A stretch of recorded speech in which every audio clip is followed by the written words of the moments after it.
But I'm telling you, as you hear this story, you're going to see at least 10 different exit signs. I call it like exit here, freedom to here, healing to here, answers to here. I never took it. I even got busted by my older brother in that island one time. Me and another guy that we were living, another Somali guy, we're walking from the Unity liquor store with 24-pack beers in our hands, walking. And then my brother gets off a fishing boat and walks towards there. And he we're walking to our apartments in Unity. He's getting off of there looking for me. He heard I work at Unity. So he got off the boat, walking towards it, and we're walking from the liquor store. And the craziest thing ever, I'm carrying a 24-pack beer, and here's my older brother looking at me. I don't answer that. I try to toss it to this guy. He's got two of them in his hands. He can't take a third one. Nowhere to hide. Yeah. I'm not doing, it's not me carrying it for my friends. He wasn't buying it, but he had too much to deal with, right? Had a family back home. He knew I was MIA, right? I disappeared from the family because I'm too ashamed.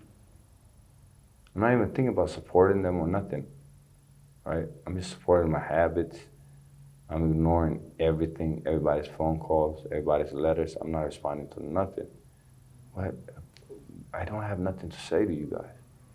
I'm not who you're looking for.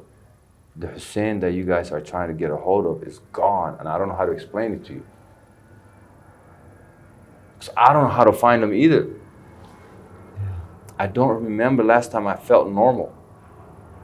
So how do I pretend to be normal to my family? Right? If I can do that, wouldn't I be? Trust me, I was a pathological liar. I was such a professional liar that I could lie to myself, tell myself anything. But the one thing I couldn't tell myself is you're okay. You knew that deep down. Yes.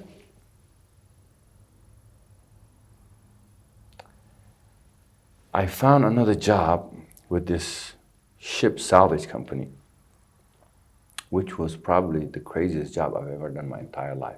This is at the end of 2003, like maybe around fall 2003, almost 2004.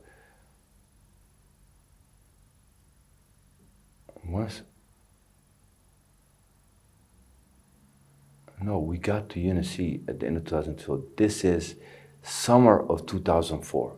This was when this happened. We got fired. I got the job with a company. It's called.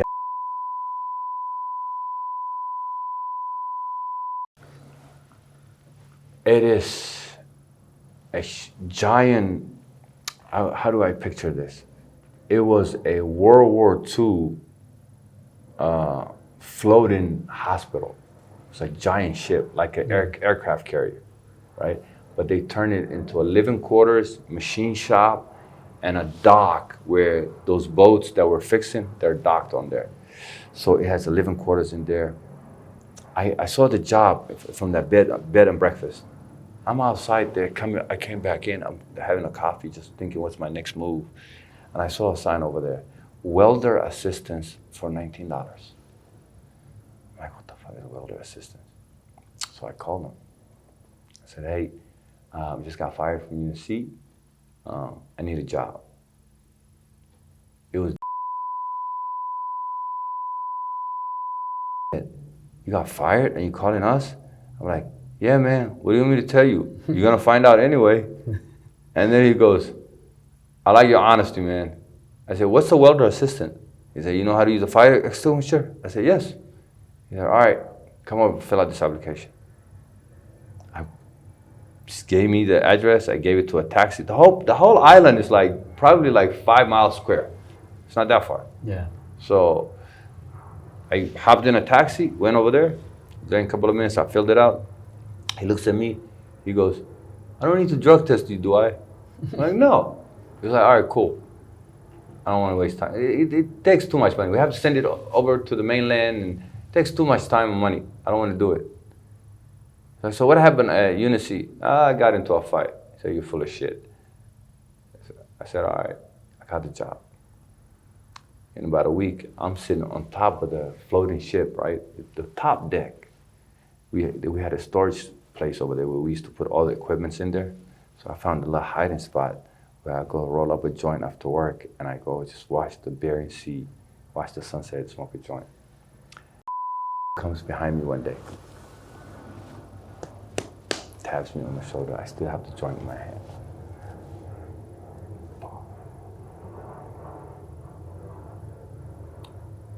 I look at him, it's like, this what you do? I gave you the benefit of the doubt.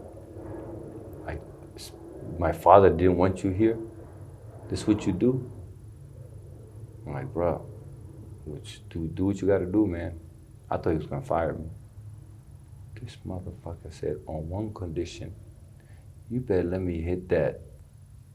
The fuck you do? Why are you over here hiding? I can smell this from a mile away. You know I had to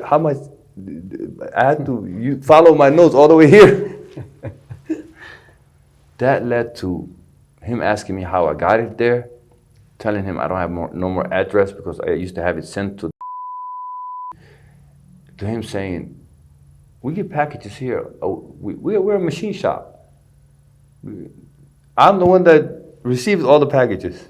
That led to cocaine trafficking. We got past the weed thing. Now we're selling cocaine to the shipboat captains, the fishermen, and then now the entire island.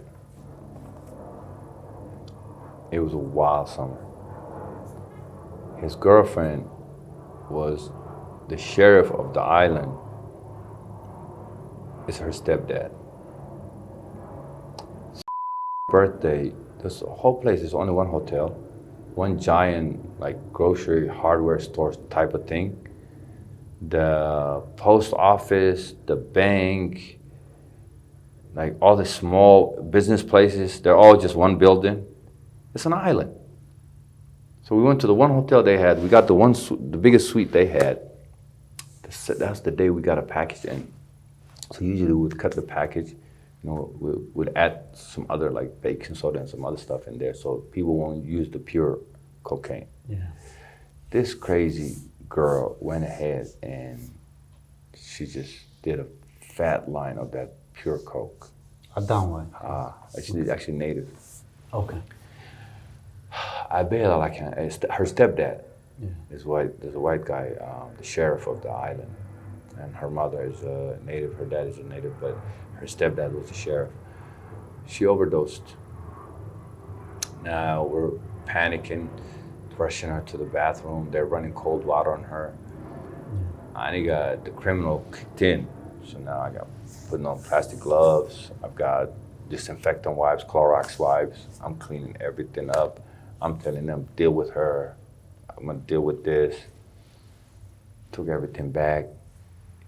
I always had a plan. If things go wrong, I know they're gonna come after me. So all the things like the money, the drugs, he always kept it at his dad's house. Not only his dad's house, his dad's safe, without his dad knowing. His dad had a safe in the basement of the house. It's not like a small safe, like one of those stand-up safe. You walk in, and it has a different compartment where his dad had gold bars in there. I went into that safe one time. I've never seen anything like it. It's almost like a panic room. You know what I mean? If something happens, people go into that panic room where they lock you from the inside. It's like that.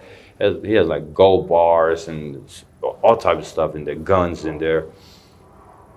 So he used to hide it in there. Sure enough, the next morning they came after me. They searched my room. They didn't find nothing. They found a mirror and a straw that I used to use cocaine on. The straw with the straw that I used to use to sniff the cocaine, and the mirror is the one that I used to chop it on. That's what they found in the room. Plus, they found some. You use that as evidence? Yeah, this is what they eventually going to charge me with. They could convict me with. They charged me with a lot of counts. They charged me with something that could have gave me. Did they find any of the drugs? No.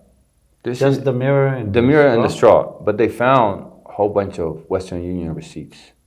large amounts of money Of leaving. the shipments. Yeah, no, the money that I'm sending. Oh, okay. Yeah, but the good thing is the money I was sending it to different names. Those different people, would take it to my boy would always have someone else with him, and that's how it worked. Long story short, they snatched me up. They put me in a small holding cell in there. What year was that? This is 2004. 2004. Okay. Yeah. We're still in 2004. Yeah, it was still in 2004. Okay. Yeah, it was like right after that wild summer. It didn't last long. I mean, when I say wild summer, bro, we did some crazy stuff. There was a thing they used to do in the bars over there, the Dutch Harbor bars. When the fishermen, when they have a great season, and they made like over $1 million and stuff like that, the captain of the boat will walk into the bar, and there's a bell, like a cow bell on the door, and he would just ring that bell. And everybody in the bar, whatever drink that they have in their hand, he'll pay for it. Me and used to do that almost every weekend. Because we're touching so much. Like the numbers were astronomical. Like the how much we're spending it to get it there, and how much we're selling over there was just stupid. It was just such a short period of time that we didn't, and this is my first time actually me going that big of a scale, right? Because in Bellingham, I was just like still rookie. Yeah. A small time ecstasy and weed dealer, and I barely had a couple of grams of coke if I had any. But I'm getting like half a brick sent to me, breaking it down. Like I made the guy understand that they're in charge, right? And I'm able to talk about these things because the statute of limitation has passed. Yeah. Obviously. So I'm not going back to when you got busted. Yeah. How did you get? Can you talk about that? And the so they took me in. They took me. Dutch Harbor doesn't have court system. Yeah. Right. They just have a small holding cell, and they send you to the big city, Anchorage, Alaska. Mm-hmm. In Anchorage is where you go through your trials, and then if they're gonna send you to prison, they'll send you to Wasilla or something. There's another big city in Alaska. They have the prison over there. Yeah. I get a visit from an attorney. He goes, I wasn't expecting. I was just first of all, I'm sitting there like when I seen my charges, what I was being charged with. Yeah. I'm lost right now. This is my first time getting locked up. And in Alaska, by myself. Not one human, all my friends, remember, they got fired, they left the harbor. So nobody even knows what's going on here. I get a visit, I'm like, I don't know nobody here. So I'm thinking, did my family find out? Is my brother here? Did my brother talk to somebody in Dutch Harbor? Did they tell him?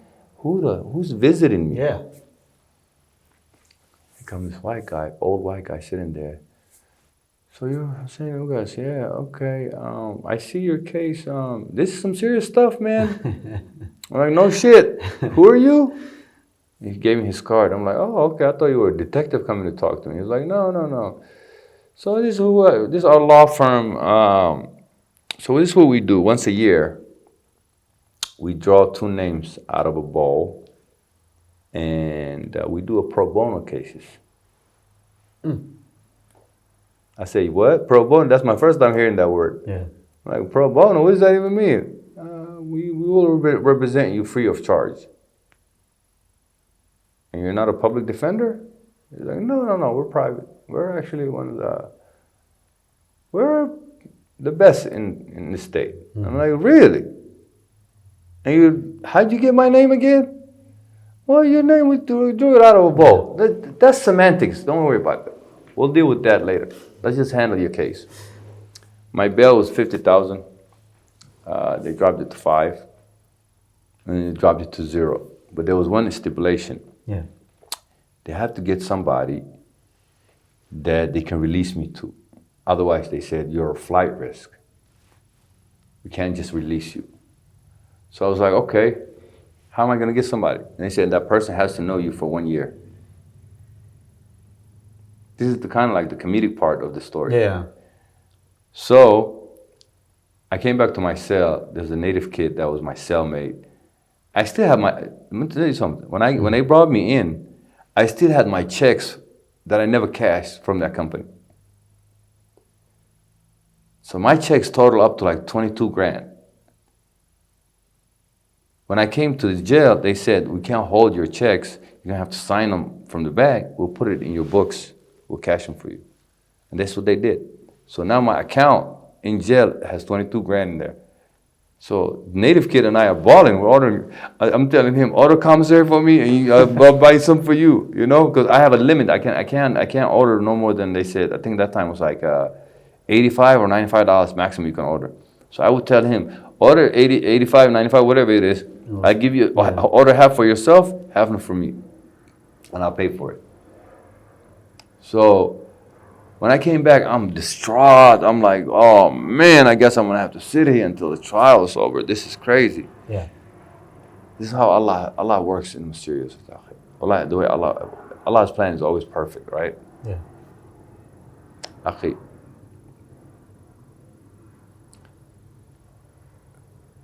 he said, my mom has a boyfriend named David.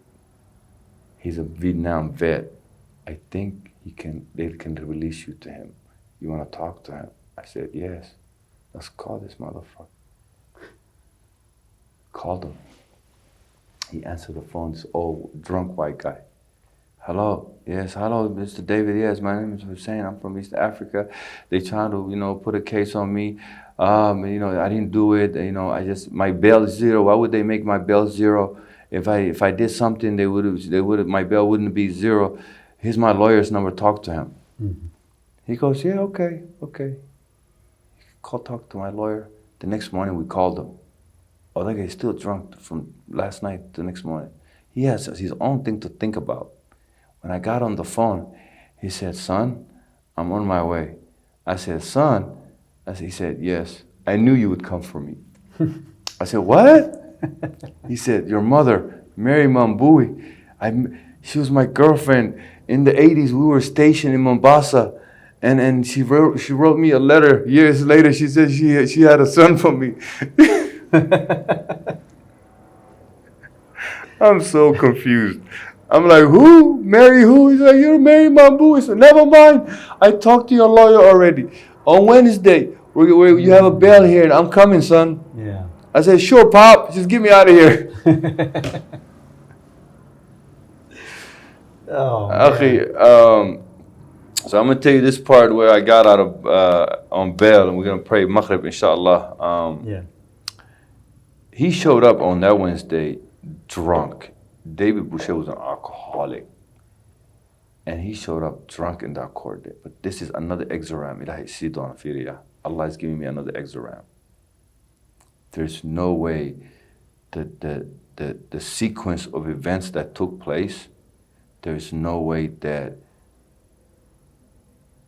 it has to have been divine intervention, akhi. There's no way these things would happen without Allah. Allah has print on everything else, but that should have been a sign for me, akhi, right? Yeah. David Boucher showed up. Number one, he hasn't known me for 1 year. He's never seen me before. He's in court drunk. I'm supposed to, one of my stipulations is to be released to someone who's sober. Look what's about to happen, akhi. He stands at the podium when they call his name. You know, the low podium that you stand in court when you're talking to the judge. He stands up there. David Boucher just barely leaning like this, wearing a hat, and then the judge goes, Boucher, take that damn hat off. And then he looks up. He goes, Roberts? He goes, around here they call me Your Honor. He said, around here you address me as Your Honor. He goes, yes, Your Honor, sir, Roberts, sir. He goes, Boucher, what the hell is going on here? He goes, he's Mary Mambui's kid. You know Mary Mambui? From when we were stationed. I guess they used to be in the service together, this guy. His old buddy. Yes, and they know each other from a local VFW. Yeah. a local military, ex-veterans hangout spot. They know each other. The judge is confused. It's like, I'm seeing his mother's name is Amina something. He goes, don't listen to that stuff. He's married my boy's kid. He came for me. Wow. He's like, Boucher, I don't know what's going on here, but you better be joined at the hip. He goes, don't worry. If he goes to take a piss, I'll shake it for him. If he goes to go tinkle. I'm like, I don't know if we're going to go that far, man. Shut up, boy. My lawyer was like, shh.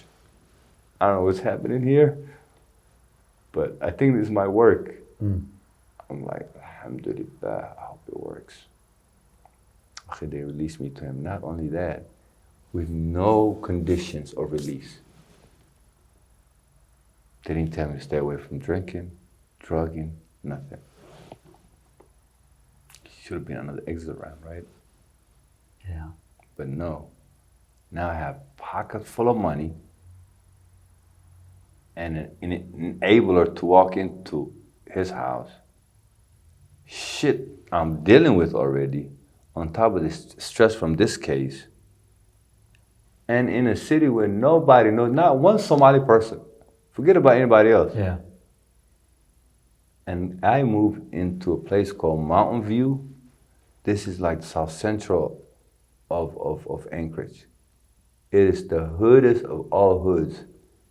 Black folks, Samoans, Mexicans, Dominicans is hood. Like selling dope outside. I'm like, by this time, I'm already seasoned a little bit. But I'm about to even become more seasoned in that Mountain View area. And I think we should stop right here and go pray Salat because shit gets even wild from here. Stay tuned. We'll be back after a brief pause, and we'll pick it back up from there. Inshallah. All right, so welcome back, everyone. Thank you for joining us. Like I said, we were living in Mountain View. The ghetto of the ghetto. The ghetto, yeah, Mountain View, Anchorage area. David Boucher was working for a guy named Hector. He was the owner of a restaurant called Sarayas. At that time, it was when the reggaeton music was on. Yeah. So Thursday nights, they had a Latino reggaeton night. David Boucher, basically, he's like the guy the fixer, right? He does the electrician, he does the speakers, he works. If something goes wrong with the bar, he fixes it. Yeah. He's like the handyman, right? And on top of that, sometimes we go work at Hector's house, like they put a fence there, like whatever David Boucher is doing, I have to be there. So now I'm working at a bar. I remember someone once told me, I invited him to come have a drink with us. He was like, bro, you don't got to invite me to a good time. I heard that. No, you don't got to threaten me with a good time. Right? So now they want my alcoholic ass come work with David Boucher at a bar. I don't threaten me with a good time. Like Matter of fact, Hector. It's like you invited to a I'm like, you don't have to pay me in money. Just pay me in alcohol to take care of my tab. Yeah. He was like, sure. So on Thursday nights, my ex-wife, she worked at the booth where people are coming into the party. And she thought I was a Dominican. I thought she was East African. So we hit it off. I ended up beating my case, and they actually convicted me. What happened is, the guy that I'm telling you that I left the rest of the stuff with continued to sell the place. What's happening is there's still investigation going on there. So people are still getting busted with the same product that they said that I brought. So my lawyer is taking notes. Everybody that comes in from the island gets charged with the cocaine position, or cocaine and sells. He's getting their evidence, and he's figuring out that the same coke that was in my straw is the same coke that these people have in bundles. So these are the only people that are getting caught with like an ounce, a quarter ounce, you know what I mean? A significant amount, but they don't have nothing on me. They don't have a video, they don't have audio, they don't have any concrete evidence. They just have a hearsay. People saying, oh, he was at this bar ringing the bell. Some bartender chick saying, oh, he sold me some coke. He showed me a whole bunch of coke one time. A couple of junkies in the area talking about, him and the guy, they working together. Yeah. My lawyer ate all that up. He broke the state's case down bit by bit, all the way to they didn't have nothing. So they said, well, we've got amount that we can test on a straw. He said, yeah, that kind of actually benefited us that you found that much, because now we can see the same amount that this guy was just using. He's not, this big kingpin that you guys are trying to make him. The kingpin's still in there. You guys haven't caught him yet. And they said, okay, well, we're going to charge him with that. And it's like this, you can't even put it on a scale. How are you going to charge him? You're going to convict somebody on an amount that you cannot put on a scale. So literally, they made up. I was the first person to get convicted with this in the state of Alaska. It's in the records. You guys can look it up. Hussein Ugas, attempted possession of a controlled substance. Now, attempted possession happens in two ways. Either you are out there on the streets and there's a sting operation going on, right? And somebody saw you buying dope from a drug dealer.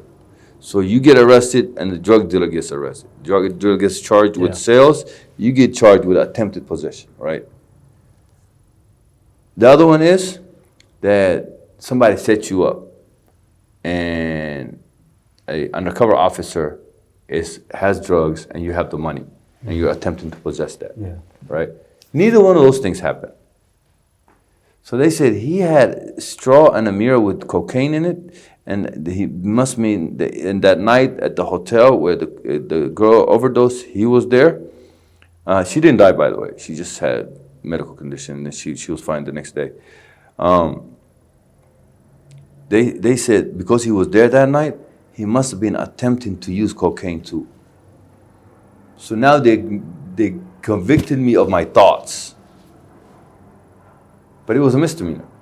And it was a time served. I was going to get out. So my lawyer was like, what do you think? I was like, misdemeanor? Ah, shit, let's get out of here. It was like, all right. He didn't want to do it. Right? He didn't want to do it. This guy's a professional. Me, I just want to get out. I don't want to deal with this shit no more. I want to get the hell out of here. So I had to go back into jail for one night real quick. And on my way out the next morning, I got a trash bag. What did you get arrested for? Huh? To go back. To go back so they could release me the next day. Yeah. So I'm walking out with a trash bag full of my property, just happy as hell. I'm about to go see my girl, and catch a flight. A couple of ICE officers walking towards me. Are you Mr. Ugas? I'm like, huh? Who are you looking for? I'm like, yeah, you're Hussein Ugas. We were waiting for you. They just told us they were releasing you. We were sitting here waiting. We're like, who are you? We're ICE. Never heard of them before. I'm like, who? Immigration enforcement. Oh, no. What do you want from me? I got a green card. I'm not illegal. They were like, yeah, but you got convicted of a drug. So now you got to be on deportation proceeding. We're going to take you to Seattle. That took me another 40 days going back into jail. But this time, because it's not a state case, it's a government case, now they put me in with the higher level felons. So now I have to wait 40 days with these higher level felons in the same jail that I just walked out of, just so they can get a flight to get me to Seattle. 40 days later, they found me and a Mexican guy. They flew us back. Wallahi billah, it was the most embarrassing feeling ever, man. If I had a mask to put on that day, I would have. I'm walking through SeaTac Airport, handcuffed, looking rough as hell, just looking like as criminal as you can make somebody. Like cuffs on my feet, cuffs on my hands. walking through, seeing all of these people that I know from the city.